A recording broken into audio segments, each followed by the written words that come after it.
Hello friend, स्वागत है आपका आपके अपने यूट्यूब चैनल स्टडी जीके में, जिस पर आज दिनांक 5 सितंबर 2020 को हम एक बार फिर लेकर हाजिर हैं करेंट अफेयर से कुछ महत्वपूर्ण क्वेश्चंस जो आपकी आने वाली परीक्षाओं के लिए बहुत ही इम्पोर्टेंट हैं। दोस्तों, आज है 5 सितंबर और हम सभी जानते हैं कि 5 सितंबर को शिक्षक दिवस के रूप में मनाया जाता है।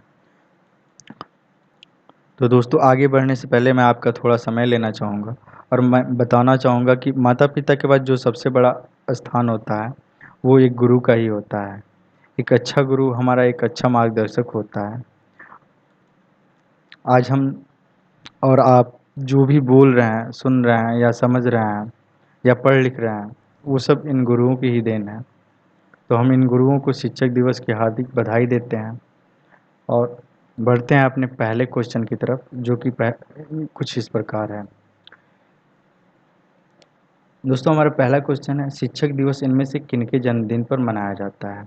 ए doctor Rajendra Prasad, B doctor Sarvepalli Radhakrishnan, सी doctor APJ Abdul Kalam, D doctor Bhimrao Ambedkar. तो दोस्तों, जो आपका ऑप्शन बी है डॉक्टर सर्वपल्ली राधाकृष्णन, ये बिल्कुल राइट है। इस पर हम टिक लगा देते हैं। दोस्तों, डॉक्टर सर्वपल्ली राधाकृष्णन भारत के प्रथम उपराष्ट्रपति थे। ये 1952 से लेकर 1962 तक भारत के उपराष्ट्रपति रहे और 1962 में डॉक्टर राजेंद्र प्रसाद के कार्यकाल के ख़त्म हो जाने के बाद ये भारत के दूसरे राष्ट्रपति बने। जब ये उपराष्ट्रपति थे तो कुछ छात्रों ने मिलकर इनके जन्मदिन को मनाने का आग्रह किया। तो इन्होंने कहा कि हमारे जन्मदिन को अगर शिक्षक दिवस के रूप में मनाया जाए तो मुझे बहुत ही खुशी होगी। तब से लेकर आज तक हम इनके जन्मदिन को शिक्षक दिवस के रूप में मनाते हैं। दोस्तों, इनको 1954 में भारत के सर्वोच्च नागरिक सम्मान भारत रत्न से नवाजा गया था। दोस्तों, यहाँ बात कर रहे हैं हम शिक्षक दिवस की, तो इसके बारे में एक महत्वपूर्ण तथ्य जान लेते हैं। विश्व शिक्षक दिवस 5 अक्टूबर को मनाया जाता है, जो कि यूनाइटेड नेशन द्वारा यानी संयुक्त राष्ट्रीय संघ द्वारा घोषित तिथि है और इस तिथि को हम हर साल विश्व शिक्षक दिवस मनाते हैं। दोस्तों, हम आगे बढ़ते हैं अपने अगले क्वेश्चन की तरफ, जो कि कुछ इस प्रकार है। रूस के रक्षा मंत्री कौन है? दोस्तों, रूस आजकल इसलिए चर्चा में है क्योंकि यहाँ एससीओ की बैठक हो रही है और हमारे रक्षा मंत्री माननीय राजनाथ सिंह जी वहाँ पहुँच चुके हैं और एससीओ की बैठक जो है वो मॉस्को में हो रही है। तो दोस्तों, हमारा जो क्वेश्चन है, रूस के रक्षा मंत्री कौन है? आपके ऑप्शन ए हैं Sergei Shoigu, B Vladimir Putin, C Vladimir नैरो, डी दिमित्री मेदवेदेव। तो दोस्तों, जो आपका ऑप्शन ए है सर्गेई शोइगु, ये बिल्कुल राइट है। इस पर हम टिक लगा देते हैं। दोस्तों, यहाँ बात हो रही है रूस की, तो रूस के बारे में कुछ महत्वपूर्ण तथ्य जान लेते हैं। रूस जो है क्षेत्रफल की दृष्टि से भारत से लगभग 5 गुना बड़ा है। इसकी राजधानी जो है मॉस्को है। इसके प्रधानमंत्री जो है मिखाइल मिशुस्टिन है और इनके राष्ट्रपति का नाम व्लादिमीर पुतिन है। रूस की मुद्रा जो है रूसी रूबल है। तो दोस्तों, आगे बढ़ते हैं अपने अगले क्वेश्चन की तरफ, जो कि कुछ इस प्रकार है। पबजी गेमिंग ऐप किस देश का है? दोस्तों, हाल ही में पबजी को भारतीय सरकार द्वारा बैन कर दिया गया है। दोस्तों, हमारे जो ऑप्शन है अमेरिका, बी चीन, सी उत्तर कोरिया, डी दक्षिण कोरिया। तो दोस्तों, जो आपका ऑप्शन डी है दक्षिण कोरिया, ये बिल्कुल राइट है। इस पर हम टिक लगा देते हैं। दोस्तों, पबजी का जो फुल फॉर्म है वो प्लेयर अननोन बैटल ग्राउंड है। एक बार फिर सुन लीजिए, पबजी का फुल फॉर्म है प्लेयर अननोन बैटल ग्राउंड है। पबजी को बनाने वाली कंपनी का नाम पबजी कॉरपोरेशन है। पबजी को इंडिया में इसलिए बैन कर दिया गया है कि वह चाइनीज़ गेमिंग कंपनी टेंसेंट को 10% की देनदार थी। यानी टेंसेंट गेमिंग कंपनी जो है चाइना की है और इसकी 10% हिस्सेदारी जो है पबजी में थी, इसलिए भारत में इसे बैन कर दिया गया। पबजी जल्द ही टेंसेंट से वो हिस्सेदारी खरीद कर भारत में लौट सकता है। तो दोस्तों, आगे बढ़ते हैं हम अपने अगले क्वेश्चन की तरफ। एस भारत एससीओ की मेज़बानी कब करेगा? दोस्तों हमारा अगला क्वेश्चन है, भारत एशियो की मेज़बानी कब करेगा? आपका ऑप्शन ए है 30 नवंबर 2020, बी 14 सितंबर 2020, सी 2 अक्टूबर 2020, डी 21 सितंबर 2020। तो दोस्तों जो आपका पहला ऑप्शन ए है 31 नवंबर 2020, ये बिल्कुल राइट है। दोस्तों हम बात कर लेते हैं एससीओ के बारे में। एससीओ का जो फुल फॉर्म है वो संघाई कोऑपरेशन ऑर्गेनाइजेशन है। जो इसका हेडक्वार्टर है वो बीजिंग में है, जो कि चीन में है। इसकी स्थापना जो है 2001 में की गई थी और इसके सेक्रेटरी जनरल जो हैं व्लादिमीर नेरो हैं। भारत में इसकी जो मेज़बानी है वो नई दिल्ली में की जाएगी। तो दोस्तों इसी के साथ आगे बढ़ते हैं हम अपने अगले क्वेश्चन की तरफ, जो कि कुछ इस प्रकार है। दोस्तों हमारा पांचवा क्वेश्चन है, हनी मिशन की शुरुआत इनमें से किस राज्य में की गई थी? आपका ऑप्शन ए है महाराष्ट्र, बी केरल, सी गुजरात, डी बिहार। तो दोस्तों जो आपका ऑप्शन सी है गुजरात, ये बिल्कुल राइट है। इस पे हम टिक लगा देते हैं। दोस्तों भारत में हनी मिशन की शुरुआत मधुमक्खी पालन करने और भारत के किसान को अपनी आय बढ़ाने के इस ढंग से परिचित कराने के लिए खा कमलनिष्ठा संस्थान द्वारा खादी एवं ग्रामोद्योग आयोग भारत सरकार के सहयोग से इसे पहली बार शुरू किया गया है। इस मिशन की गुजरात में शुरुआत करते हुए पीएम मोदी ने इसे मीठी क्रांति का नाम दिया था। दोस्तों यहाँ खादी ग्रामोद्योग की बात आई है तो इसके बारे में हम जान लेते हैं। दोस्तों जो इसकी स्थापना है वो 1956 में की गई थी और जो इसके अध्यक्ष हैं वो विनय कुमार सक्सेना हैं। दोस्तों हम इसी के साथ आगे बढ़ते हैं अपने अगले क्वेश्चन की तरफ, जो कि कुछ इस प्रकार है। मानव तस्करी के खिलाफ विश्व दिवस कब मनाया गया? आपका ऑप्शन ए है 14 अगस्त 2020, बी आपका ऑप्शन है 4 सितंबर 2020, सी आपका ऑप्शन है 1 सितंबर 2020, डी आपका ऑप्शन है 30 जुलाई 2020।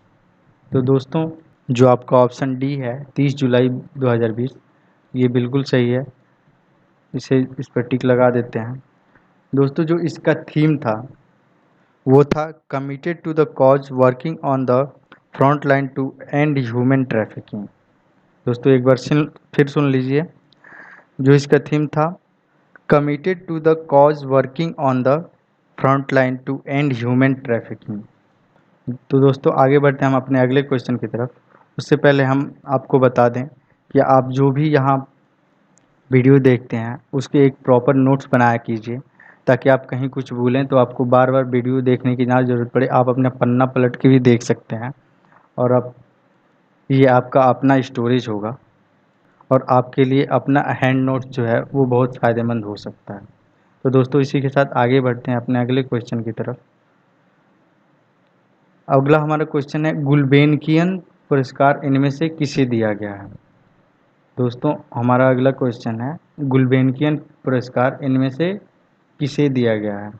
आपके ऑप्शन है A Malala Yousafzai, B Naomi Shift, C Greta Thunberg, D Greta Garbo.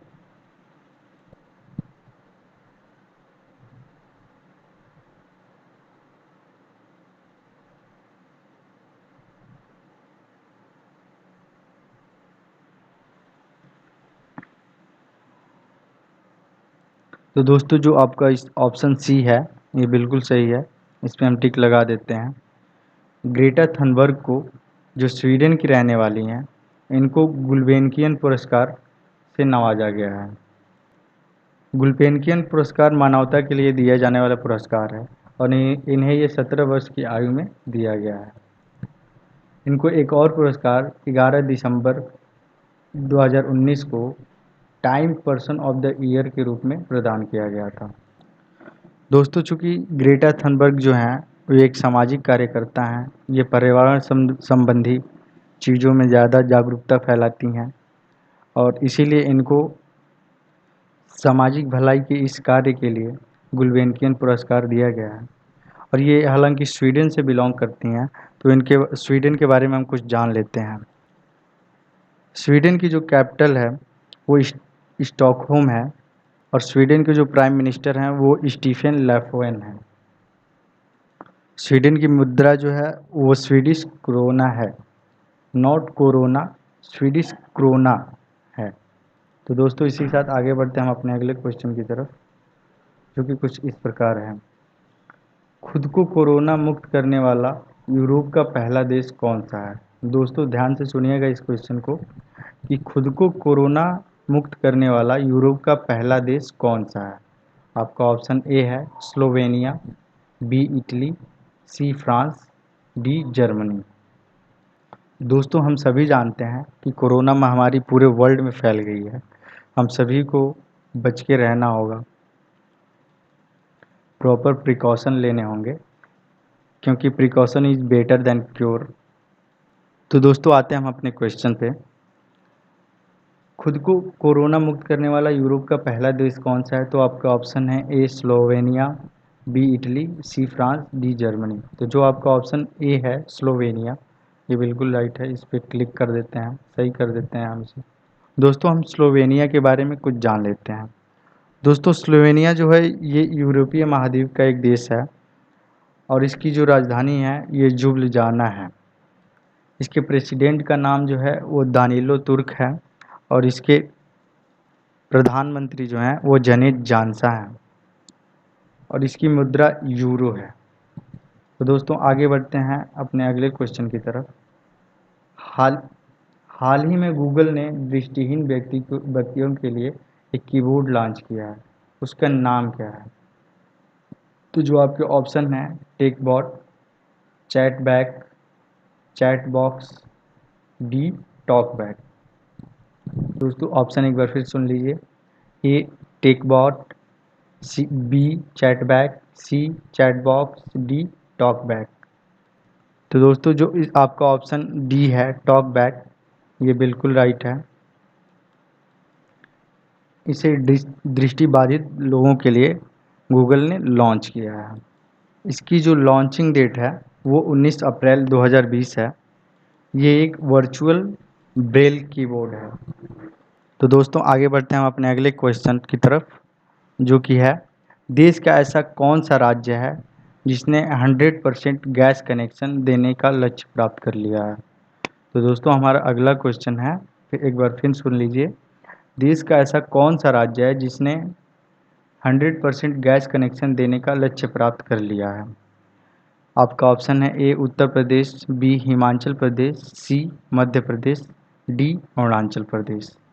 तो दोस्तों जो आपका ऑप्शन बी है हिमाचल प्रदेश, ये बिल्कुल राइट है। इस पर हम टिक लगा देते हैं। दोस्तों हिमाचल प्रदेश को हरित प्रदेश के भी नाम से जाना जाता है और जो इसकी राजधानी है वो शिमला है। इसकी दूसरी राजधानी का नाम धर्मशाला है और इसका जो सबसे बड़ा शहर है वो शिमला है। बंडारी दत्तात्रेय जो है इसके गवर्नर हैं और जयराम ठाकुर हिमाचल प्रदेश के मुख्यमंत्री हैं। तो दोस्तों आगे बढ़ते हैं हम अपने अगले क्वेश्चन की तरफ। पहला महाल नोबिस अवार्ड किसे दिया गया है? दोस्तों क्वेश्चन ध्यान से सुनिएगा। पहला महाल नोबिस अवार्ड किसे दिया गया है? ए ऑप्शन है C Rangarajan, B Raghuram Rajan, C Shaktikanta Das, D Urjit R Patel. तो दोस्तों जो आपका पहला ऑप्शन है ए सी रंगराजन, ये बिल्कुल सही है। इस पर हम टिक लगा देते हैं।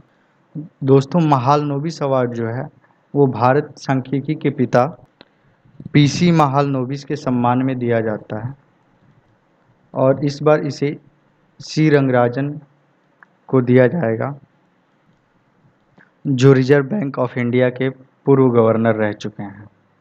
दोस्तों हम आगे बढ़ते हैं अपने अगले क्वेश्चन की तरफ।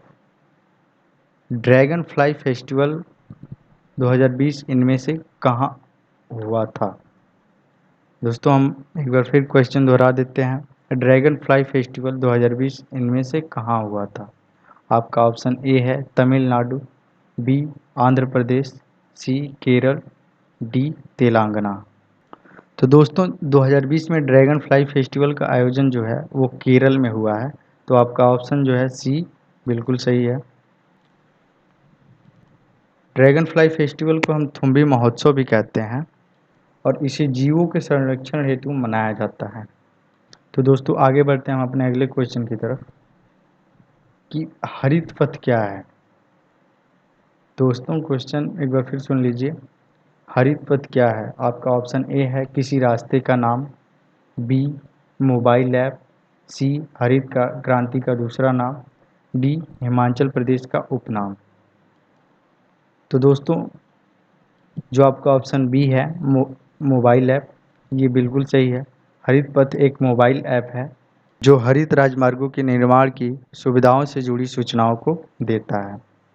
दोस्तों हिमाचल प्रदेश के उपनाम की जो बात हो रही है, अभी पिछले क्वेश्चन में ही बताया है कि हिमाचल प्रदेश का उपनाम जो है वो हरित प्रदेश है। तो दोस्तों क्वेश्चन की सीरीज यहीं समाप्त होती है। हम आगे बढ़ते हैं अपने विचार की तरफ। जो आज का हमारा विचार है कि महानता कभी न गिरने में नहीं है, बल्कि हर बार गिरकर हर बार उठने में है। यानी महानता इस बात में नहीं है कि आप कितनी देर तक कितनी बातों को सहन करते हैं या किसी बातों में फेल होते हैं। महानता इस बात में है कि आप फिर उठते हैं और अपनी बातों को सही करने की कोशिश में लग जाते हैं। कहने का मतलब ये है कि आप किसी एग्ज़ाम को बार बार देते हैं, आप उसमें बार बार फेल होते हैं, लेकिन इसका मतलब ये नहीं हुआ कि आप लूज़र हैं। आपके अंदर वो हिम्मत है, आपके अंदर वो जज्बा है कि आप फिर दोबारा उठ खड़े हो रहे हैं और आप में वो जीतने की क्षमता है। तो आप आगे जब भी गिरिए, उठने की क्षमता रखिए और इस प्रकार कठिन परिश्रम से आप अपने लक्ष्य को एक न एक दिन ज़रूर प्राप्त कर लेंगे। धन्यवाद।